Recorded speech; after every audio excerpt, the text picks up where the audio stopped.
Coach Jack, appreciate the time. We'll start with opening thoughts on the game from each of you and then take questions. I'll let you go first. Yeah, it's a frustrating loss. I thought we worked hard, strung a few good minutes together there, but just didn't play, a full game. We got a lot of room to improve, and that's exactly what we're going to do. Yeah, hats off to the Atlas that they were on fire. I mean, they played like a team that hadn't beaten us in a long time, and I think there's a factor to that, right? So kudos to them, man. They played really, really good lacrosse and a lot faster than we did, and more organized. So I'll take responsibility for that. I thought we were ready, but I don't think we were ready for what they threw at us. So that's on me. Questions? Coach, I mean, when you go into halftime trailing 11-3, I mean, what's the halftime message like, and how would you characterize just your guys' ability to respond in that second half? Yeah, I think they did a great job, and that's just part of our culture. It's something we talk about all the time. So we really don't treat halftimes any different. Basically, we go in there and we say it's 0-0, whether we're winning or losing, and that's what we did in this halftime. And we just tried to take. It really wasn't a schematic thing, right? It was just more about, hey, we're getting it handed to us right now. So what do we want to do? And I knew these guys would respond. That's what Canons do. But it wasn't enough. And they're a really good lacrosse team. They're first place in the tough division for a reason. And so they're the marker right now for us to shoot at if we want to compete in the division. So. For either of you, 16 turnovers for the Atlas tonight. Obviously, it comes in a loss, but what do you think you guys can take away from that in terms of looking to the future, saying, hey, this worked or this worked to force some turnovers and get possession back? Yeah, I mean, we do a pretty good job of that by nature. I really don't have an answer to that till I see the film and just see what unfurled there. You have this vision. Certain snapshots get into your head, but until you watch the game really from start to finish, you can't. I couldn't tell you what we could take away from that game to get better, or what we did in that game right now that was really, really well. And that's for most games, really. So I don't know. Questions on Zoom? Kyle? Yeah, for Coach, kind of one of the bright spots tonight, Connor Kersh had 2 goals for you guys. It seems like whenever he gets going, and we've talked about this over the years, your midfield production just kind of steps up, and he's a big part of that. Is there any thought of trying to get him more involved on the offensive side of things, giving him more opportunities to shoot the ball and be part of, your scoring offense? I'll be honest with you. The conversation Connor and I had this week was to stop trying to shoot the ball so much. And so what he was trying to do is just he does so much for us, right? He takes a wing. He's our backup faceoff guy. He takes 4 to 5 shifts on defense. So every team has one of those guys in the league. And I thought what Connor was doing in a couple previous games was trying to be that guy. So by pulling back, I think he steps forward. So to kind of counter what you're saying, I saw him just play more relaxed, and just the opportunities that were presented to him, he buried. And that's what we want Connor to do. So I was happy. Took some advice, and I guess, and put it to use. So he did a great job. Sarah? Coach, you mentioned wanting to capitalize more in transition. I know from this game it's hard to say without seeing the film, but is there anything in particular you think has kept this group from converting in those unsettled looks right now? Yeah, we just again, your point's correct, Sarah. I won't know. We shouldn't be, but we look a little disorganized and a little not decisive, right? We got out-transitioned by the Atlas, and they were very decisive in what they did. So we'll look at that film. We'll continue to talk about it. And maybe we pull back on trying to get the transition a little bit, because our offense is playing at a pretty good clip right now, and maybe it's more important right now to let them play a full shot clock out. So I don't know. We'll everything's on the table as it is every week for a discussion and how we can get better, and that'll be an area that we will definitely clean up. I know that for sure. Kyle? Yeah, for Jack, it felt like coming out of halftime, you guys were able to kind of settle a lot more and kind of not be so sporadic on defense. what was kind of the group message between you, Bryce, Garrett, to kind of like settle things down, help Kirsty out in net a little bit more, and kind of get a better look at what this Atlas offense was throwing at you guys? Yeah, I think it's three older seasoned guys. There's a level of poise that we have to bring to the defense. And, we were a little out of sync in that first half for whatever reason. We'll have to evaluate that on film. But the mentality coming in at half, just like it is going into the game, is just game to one, right? You can make a mistake and then you have to respond, or you can make a great play and then you need to make it again. And I think just that level of poise from the three of us was our goal. And then just trying to be consistent and disciplined. I would say those are the two words that resonated with the defense, and I thought that's why we got to have a little bit more rhythm. But the more disciplined and consistent we can be, the better. Any other questions on Zoom? Kyle? Yeah, Coach, I just wanted to get your thoughts tonight. Asher moved into a tie for 9th all-time in Canons history in points with 131. As a player who it still feels like he's just scratching the surface of what he's capable of doing and hasn't been in the league all that long, relatively speaking, how just incredible is it to see Asher, cement his name in Canons history like that so early on in his career? Yeah, it's awesome, man. I'm very proud of him. He's a guy that loves this game. He loves being a Cannon.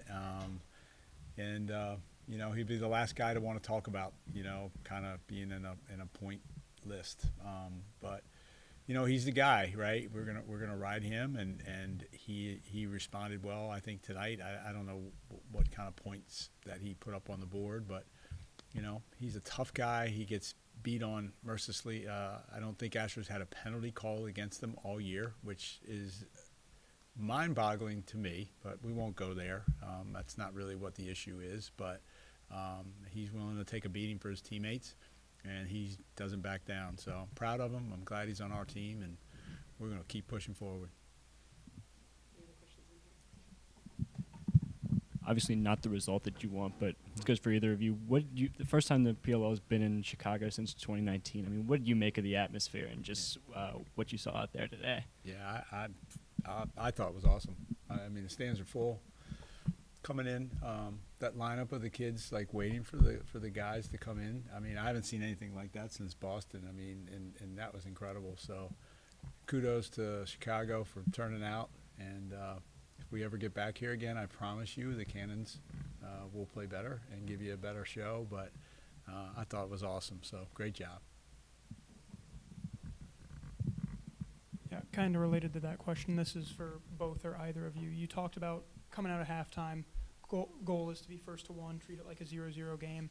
Having the stands full, having little kids, adults, all cheering for you guys, all wanting you to succeed. How did that help coming out of the locker room, knowing that even down, you still had the fans behind you? I don't know if it's necessarily something to focus on. Something we talked about before the game was just that idea of just being, very grateful in this league to be able to put, Jack talks about it all the time, to put the jersey on and go out and play the game that we all love with the guys that we love. So, and there might be a little kid out here. I was in Kansas City last week for the All-Star game, right? And there were some kids in that stand. I talked to some people after the game that had never seen lacrosse before. The women put on a show Friday night. It was spectacular, and the guys and their eyes were like this big. That's what this is all about, right? Is getting a couple of those kids that want to go home and say, hey, Dad, I want to go get a lacrosse stick now, and I'm going to put down the mitt or whatever. And I guarantee you there's some kids out here today that will go home and want their dad or mom to buy them a lacrosse stick. And we take great pride in that, So, yeah, we didn't play well. We didn't come away with a win. There's a lot of things in this life that are way worse than losing a lacrosse game. And this league's a tough league, and we'll keep it in perspective. And if we made some kid happy today, signing an autograph or giving him a high five, kudos, A+. All right. Thank you both. Appreciate the time. Thanks, guys.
Coach Trevor, Connor, congrats on the win. We'll start with opening thoughts on the game from each of you and then take questions. Big win. I think us coming into this week, obviously everybody knows all the parity around the league. It's a really tight lineup when it comes to records. So getting a huge win like that, score differential wise, and also inside our conference was huge. And I'm just so proud to be on this team. Everyone really bought in, took a step forward, and we played for each other out there, which was really cool. Yeah, that was just a really fun game to be a part of. You kind of feel the intensity that our team brought to practice last night, and our defense has been playing amazing. Obviously, having Trev at the X and then NT in goal, I mean, that frees up our offense so much. And when you can play with that freedom with the guys that we have, on offense, that usually is a good recipe for success. I would say this win has so many positive ramifications for us. Not only in the Eastern Conference, but certainly the goal differential too, as everybody's fighting to make the playoffs here in the second half of the year, and to do it against our rival here in the Eastern Conference, and off a bye week in the All-Star game, and to score 17, and just a great team win. Shelley said it best. We've practiced our pregame practice the entire year has been not just good, been outstanding, and I think that's been a huge part of our success. And we really like our 19 right now where we're at, and enjoy this one tonight, and then on to Fairfield and the Redwoods. Coach, career high 5 goals from Shelley today. I mean, how would you just assess what you saw from him out there? I think I'll just say this. I told him in practice after yesterday's practice, and he backed this up, and I told him pregame. I mean, today's your night. They can't cover you tonight, and Shelley demonstrated that, and it took a lot of pressure off of Jeff.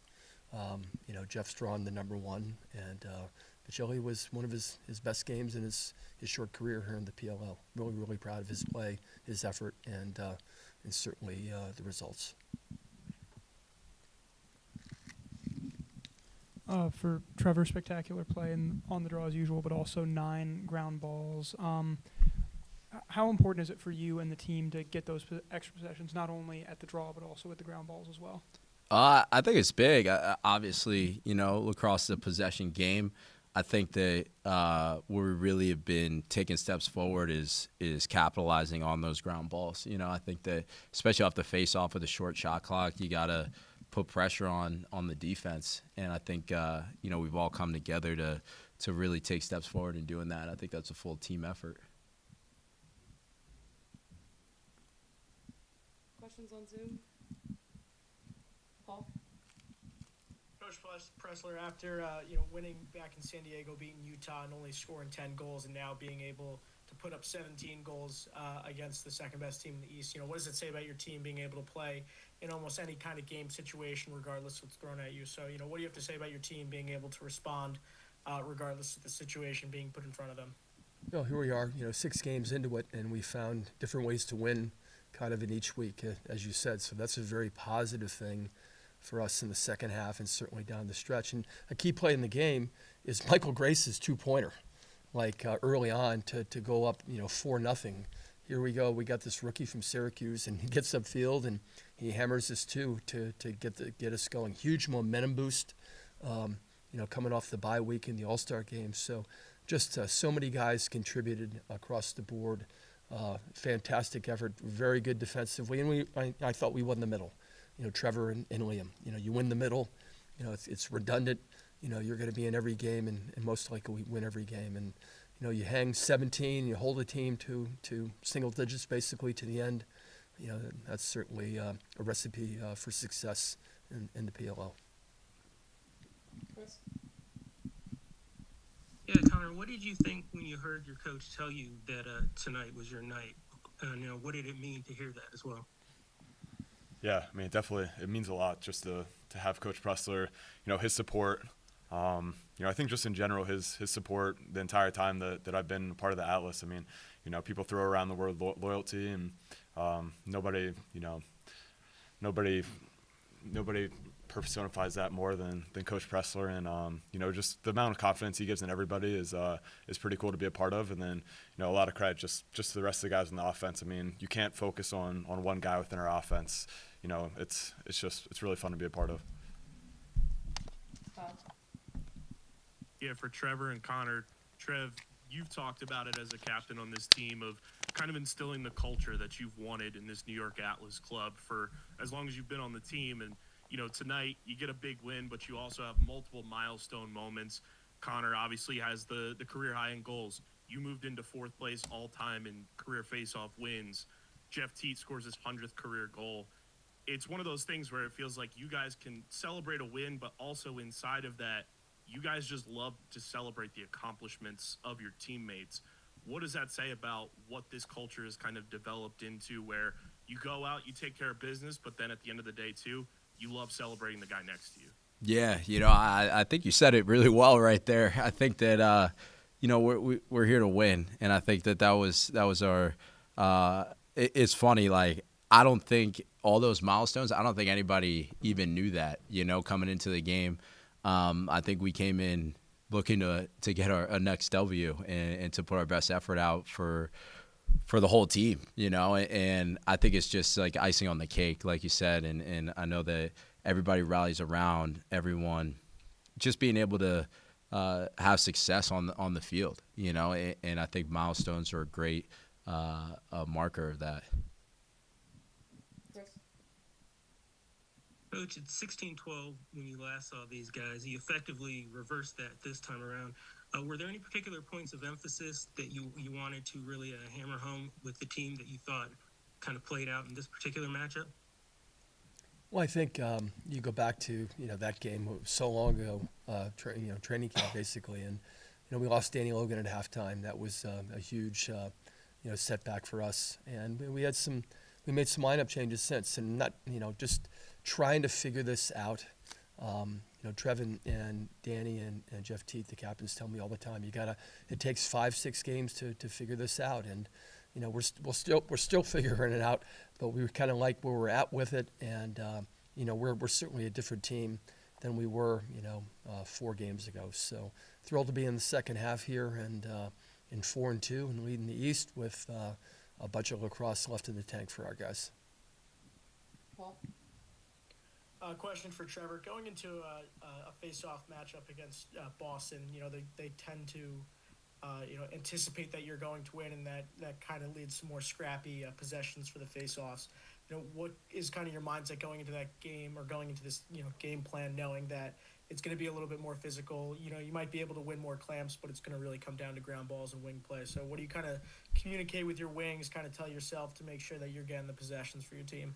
Yeah, I think it's just us practicing it and being on the same page. I think that, with Coach Pressler and our practice, and Shelley alluded to it, we had a really great practice, in preparation, and everybody being on the same page, and kind of like what was said earlier, it takes a team to win the ball, it's not just on any one guy, everybody's got to be on the same page, and then also following through that, like when you do pick up the ball, it's not done, the time goes by pretty fast, so just being efficient after that. Yeah, for Connor, when you guys get Xander going early and you kind of have that interior presence from him, how much does that make your life, Jeff's life, a lot easier to kind of just get a little more open space, get your hands free, and kind of have the defense second-guessing themselves a bit? Yeah, it's huge. I mean, like you said, it makes our job easy, but I think the thing about Xander is you see all the crazy highlights, the great handles, backhanded shots, all that stuff, but the amount of offense he creates for us as a whole, I mean, just the amount of attention and, the constant movement. I mean, he frees so many guys up within a game, and, even when he's not, scoring 3 or 4 goals like he usually does, he's creating offense for us and allowing us to do what we do. This goes for any of you, but first time the league's been in Chicago since its inaugural season. I mean, what do you make of just the atmosphere that you saw out there tonight, and when some of the events that have been going on these past few days in what's known as a non-traditional lacrosse area? But I mean, there was quite a crowd out there tonight. Yeah, it was. I was born here, actually, lived here a year, in my youth. My wife's from the area. My parents are from the area. So, we have some roots here in Chicago and the neighboring, cities. But it was a great venue. I mean, to see the lake, the water, the crowd, the weather held off for us. We were concerned about that. That was a pro. But it's nice to take the game, and then you see the kids. It's all about the kids, right? The lines of kids to shake their hands and get their autographs and all of that. And here in the Windy City, I thought it was a awesome environment.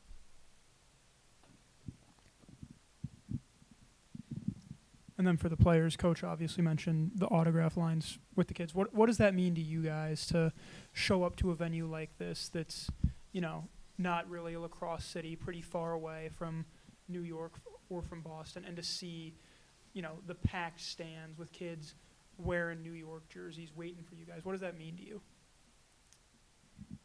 It's pretty cool. It's it's crazy being on the other side of it because one time we were those kids and coming to stuff like this and looking up to those guys, and to be on the other side of it and really just get to be a part of this. And I thought that was one of the coolest venues we've played at, and obviously a packed crowd, awesome stadium like Coach said. So that was definitely a memorable game, and one you'll kind of look back on in a couple years. Yeah. I mean, I think it's like full circle, and just having the opportunity to just give back and be accessible and have a meaningful experience with the kids there, I think is pretty cool. I think that when you come to a PLL game, you know that you're going to get that. Players are going to hang out, sign autographs, and give back because we know how much we care about the game and they care about the game, and I think the future's bright there. Thank you all. Appreciate the time. Thanks, Grace.